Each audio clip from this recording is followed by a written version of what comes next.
करीब 3700 साल बीत चुके हैं और पूरी दुनिया के इंसान पत्थर में बदल चुके हैं। पर इस पत्थर की दुनिया में एक नौजवान लड़का उस पत्थर की दीवार को तोड़कर बाहर आ जाता है और उस हीरो मींस मेन कैरेक्टर का नाम है सेंगो इशिगामी। तो आखिरकार फिर से क्रंचीरोल ने अपना काम परफेक्टली करके दिखा दिया है कि उन्होंने फाइनली डॉक्टर स्टोन को हिंदी डब के साथ रीजनल डब्स में लाकर अपने आप को बड़ा बना लिया है। और ऐसा मैं इसलिए बोल रहा हूँ क्योंकि इन्होंने इसकी डबिंग पे अच्छे से काम किया है। तो आप इसकी फिक्र मत करो, मैं आपको एक छोटा सा एग्जांपल दे दूंगा, पर उससे पहले आपको इसके प्लॉट को समझना पड़ेगा। जहाँ इसकी कहानी शुरू होती है दो जिगरी दोस्तों से, जिसमें से एक को तो आप सभी जानते हैं, ये हमारा मेन प्रोटोगनिस्ट सेंगो इशिगामी और ये उसका जिगरी दोस्त ताइजू, जो आखिरकार अपने 5 साल पुराने दिल में दबी बात को युजिरिया ओगावा को बताने वाला है। और जब ताइजू अपनी बात युजिरिया के सामने रखता है तब अचानक पूरी दुनिया को एक ग्रीन लाइट कवर कर लेती है, जिससे तुरंत ही पूरी मानव जाति पत्थर की बन जाती है और ह्यूमन सिविलाइजेशन मिट्टी में मिल जाता है। पर ये सब ताइजू के लिए मायने नहीं रखता था क्योंकि वो पूरे 3700 सालों तक पत्थर के अंदर जागा रहता है, क्योंकि उसे अपनी युजिरिया को अपनी बात बतानी थी। और तभी अचानक ताइजू पत्थर के अंदर लगे दरार की वजह से बाहर निकल जाता है और सीधा युजिरिया के पास चला जाता है। बट अनफॉर्चुनेटली वो भी पत्थर की बनी हुई रहती है, जिसकी वजह से ताइजू अपनी बात फिर से पूरी नहीं कर पाता है। पर तभी उसे युजिरिया के पीछे खड़े पेड़ में एक मैसेज मिलता है जो उसे सीधा ही उसकी जिगरी दोस्त सेंगो से मिलवाता है। और कमाल की बात तो ये रहती है कि सेंगो पहला इंसान था जो इस पत्थर की दुनिया में आजाद हुआ था, जिसके साथ ही उसे ये भी पता रहता है कि तब से करीब 3700 साल बीत चुके हैं। और ये उसके जीनियस दिमाग की वजह से रहता है क्योंकि सेंगो का आईक्यू लेवल 180 का है, जिसके अलावा वो एक साइंस स्टूडेंट भी है। बट सेंगो एक नॉर्मल साइंस स्टूडेंट से आगे की सोच रखने वाला एक ब्रिलियंट लड़का है जो इस पत्थर की दुनिया में ह्यूमन सिविलाइजेशन को नए बुनियाद के साथ वापस लाने की ताकत पोसेस करता है।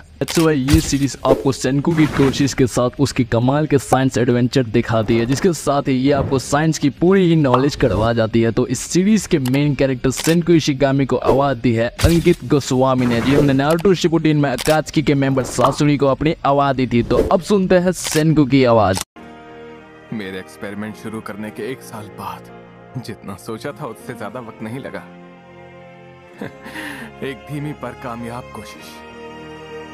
मैं कल्पना को साइंस से हराने वाला हूँ। वेल आई नो कि कुछ लोगों को इसकी आवाज इतनी भी अच्छी नहीं लगी होगी, बट मेरे मुताबिक ये आवाज सेंगो पे परफेक्ट बैठ रही है, जो आपको भी वक्त के साथ धीरे धीरे पसंद आ ही जाएगी। एंड आई नो कि कुछ लोगों का ये भी सवाल होगा कि इसके बाकी के सीजन्स कब आएंगे, तो डेट मार्क कर लो क्योंकि इसका सीजन 2 आने वाला है 24 जुलाई को। नेक्स्ट मंथ ही 28 अगस्त को डॉक्टर स्टोन सीजन 3 के 12 एपिसोड्स भी आ जाएंगे और बाकी के एपिसोड्स आपको 25 सितंबर को देखने को मिल जाएंगे। तो वेट किसका कर रहे हो, जाओ और जाके देखो डॉक्टर स्टोन, वो भी क्रंचीरोल पे। और बाकी एनिमे से जुड़ी बातों के लिए बने रहो कौशिक बिहारी के साथ।